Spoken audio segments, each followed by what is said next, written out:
ese mwakwemera mugahaguruka tukongera tukiyegurira Imana. Haleluya. Ucisha umutima wawe bugufi, usabe Yesu imbabazi, umusabe gusa nawe mu ngiro, mu mvugo, mu bitekerezo, mu buzima bwa buri munsi. Mubwire utuma umutima uciye bugufi nk'uwawe, kugandukira data kugeza mu rupfu, ntandukanye n'ibitagira umumaro, umari mu rukundo rw'iby'isi.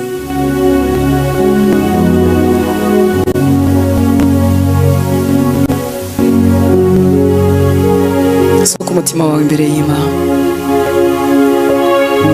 Data, waduhamagariye kutugirira neza, waduhamagariye kudutabara, waduhamagariye kudukiza.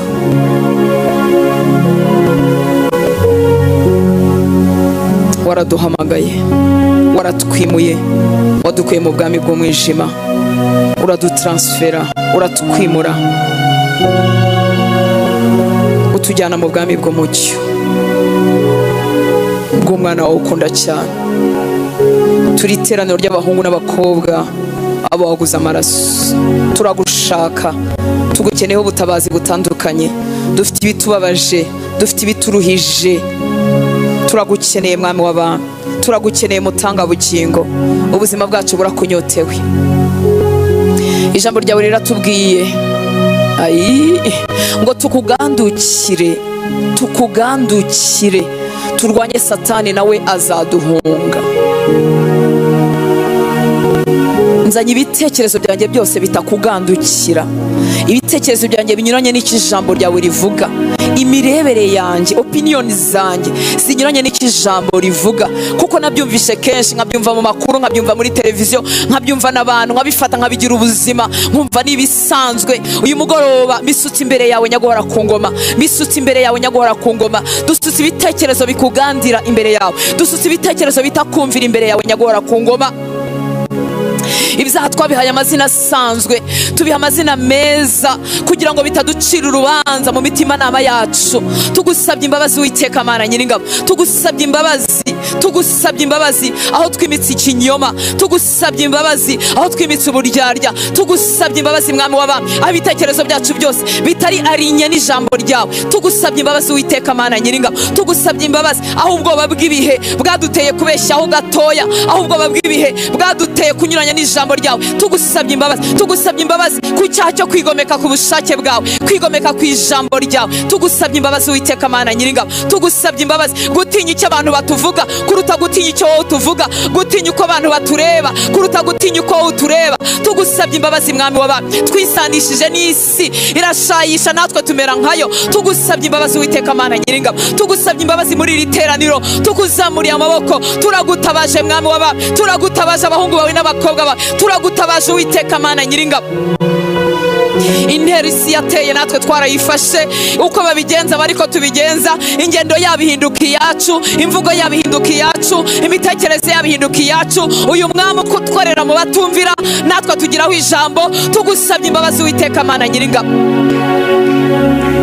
twanze kutugenga, ntitwabivugishije umunwa wacu, ariko ibikorwa byacu byanze kugengwa nawe, byanga gutegekwa nawe. Nyamara twarakwimitse ngo tubere umwami, ariko twanga kudutegeka, twanga kudutegeka, twirwanaho, twicira inzira, tubaho nk'abatakumvira uko babaho. Tugusabye imbabazi Uwiteka Mana Nyiringabo, amaraso yawe atwuhagire, amaraso yawe atuboneze, utubabarire mwami w'abami. Dufite ibitekerezo by'ubusambanyi muri twebwe, abakobwa bafite ibitekerezo byo kwibyarira badashatse, abahungu bafite ibitekerezo byo kubanza kubana n'abakobwa mbere yuko ngo bagire abagore babo. Tugusabye imbabazi Uwiteka Mana Nyiringabo, tugusabye imbabazi mwami w'abami, tugusabye imbabazi mwami w'abami, tugusabye imbabazi. Twarahimanye hagati y'abashakanye, ayiwe tugusabye imbabazi Uwiteka Mana Nyiringabo. Twanze kukumvira, twanze kumvira ubuyobozi wadushyize imbere, abatuyobora mu bigo Uwiteka Mana Nyiringabo, twigometse kuri bo. Tugusabye imbabazi mwami w'abami, tugusabye imbabazi mwami w'abami. Imitima yacu yishize hejuru, yaje kugucira bugufi,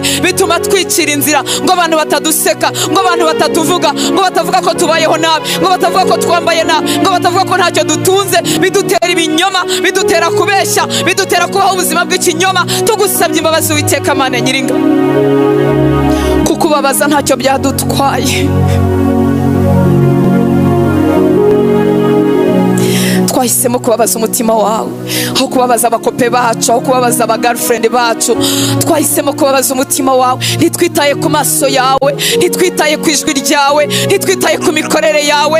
Tugusabye imbabazi Uwiteka Mana Nyiringabo. Ni twebwe dusezerana imbere yawe witwa umwami w'abami, tugasezeranye ntidusohoze, tukavuga ngo ejo tuzasenga ntidusenga, tukavuga ngo tuziyiriza ntitubikore. Tugusabye imbabazi, tugusabye imbabazi. Ubwami bwawe twabuciye amazi, ubuyobozi bwawe ntitwabwitayeho, kubeshyera imbere yawe, gukinira imbere yawe byahindutse ibisanzwe. Tugusabye imbabazi Uwiteka Mana Nyiringabo.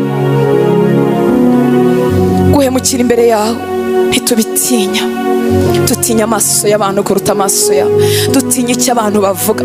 Twaguye mu mutego, umutego wo gushimwa n'abantu kuruta kwifuza gushimwa nawe. Dusutse imitima yacu imbere yawe Mwami, dusutse imitima yacu imbere yawe.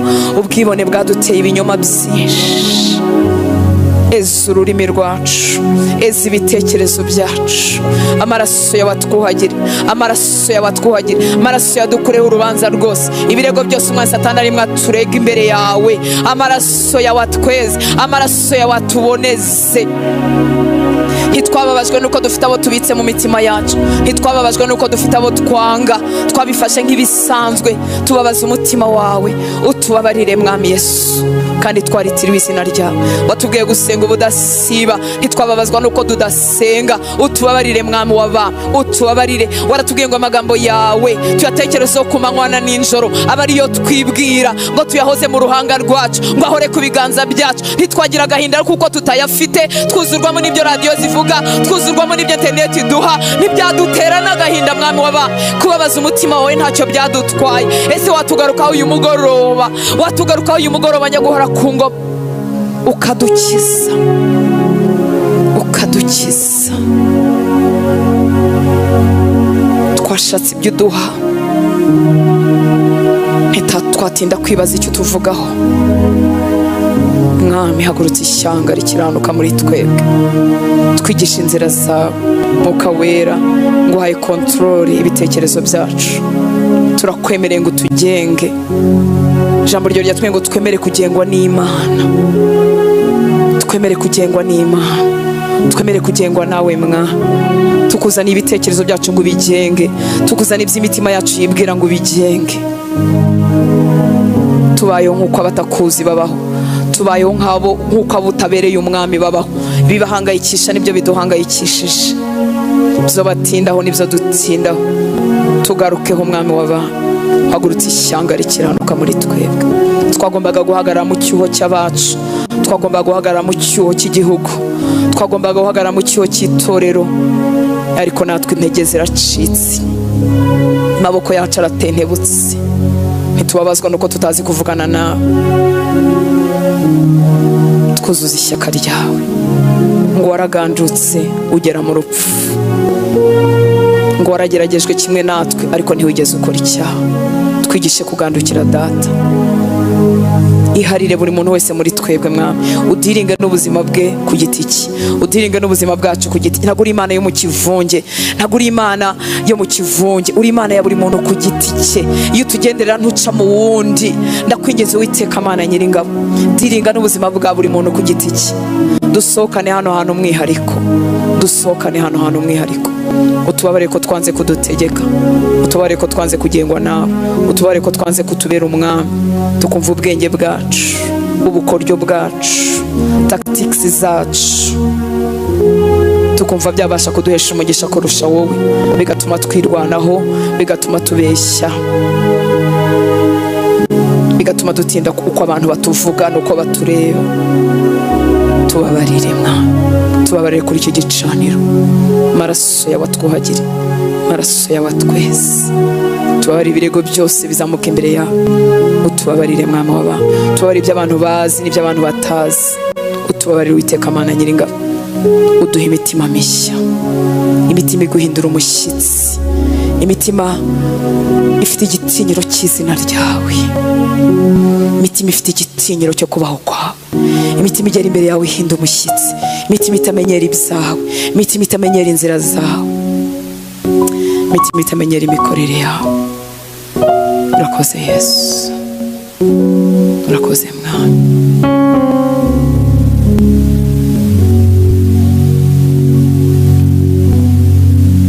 Mu nzu y'inyumba harimo ibikoresho byinshi, iby'ibiti byiza, haba iby'ibumba, ngo ariko umuntu niyiyeze akitandukanya,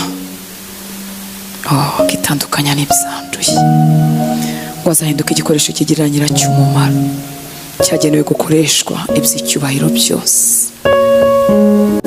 Duhe kwitandukanya n'ibitagira umumaro, duhe kwitandukanya n'ibyanduye, duhinduke icyo gikoresho cyo gukoresha iby'icyubahiro, igikoresho kikugirira umumaro, Mwami w'abantu.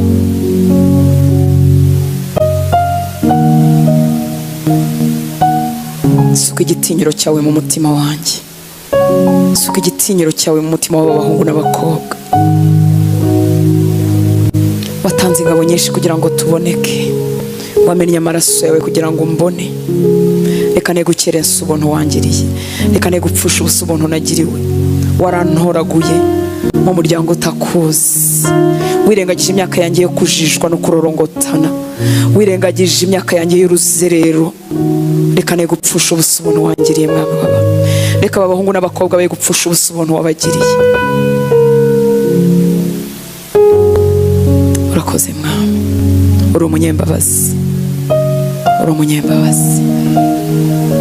Twarakuyobewe, turakuririmba, tukavuga kuri Imana ibera hose icyarimwe, ariko tukabaho ubuzima bumeze nk'aho utatureba, utari kumwe natwe.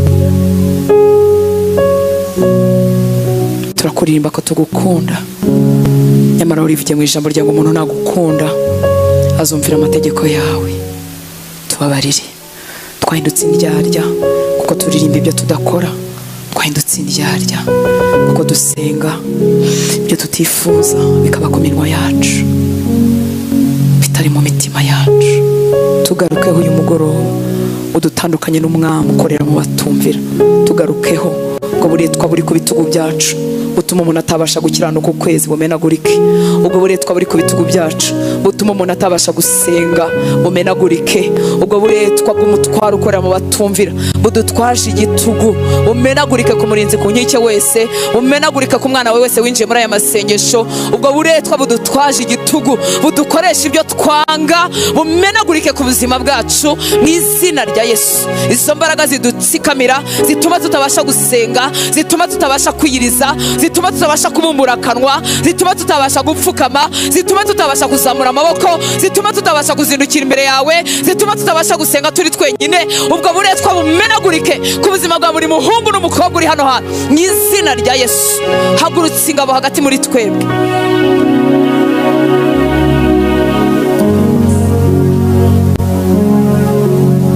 Urakoze Mwami w'abantu, nicyo cyakuzanye ushaka no gukiza icyazimiye, ngo waragaragajwe kugira ngo umareho imirimo ya Satani. Ndagushimira ko waduhamagariye kuri kino gicaniro kugira ngo utugirire neza, uduhindure abatsinzi no kurushaho, udushyire hejuru y'ibiturwanya, hanyuma ukorane natwe kugira ngo abacu babohoke, ukorane natwe kugira ngo imiryango yacu ikire. Waduhamagariye kutugirira neza, waduhamagariye kudukiza, waduhamagariye kutubohora, waduhamagariye kutugira abawe, kutugira ab'umudendezo, kugira ngo ukorane natwe, ukize bene wacu, ukize imiryango yacu, ukize iki gihugu ukoresheje twebwe. Natwe turakwiye ngo turi hano Mwana, ibyo ushaka, ibyo ushaka, ibyo ushaka aba ari byo biba ku buzima bwacu.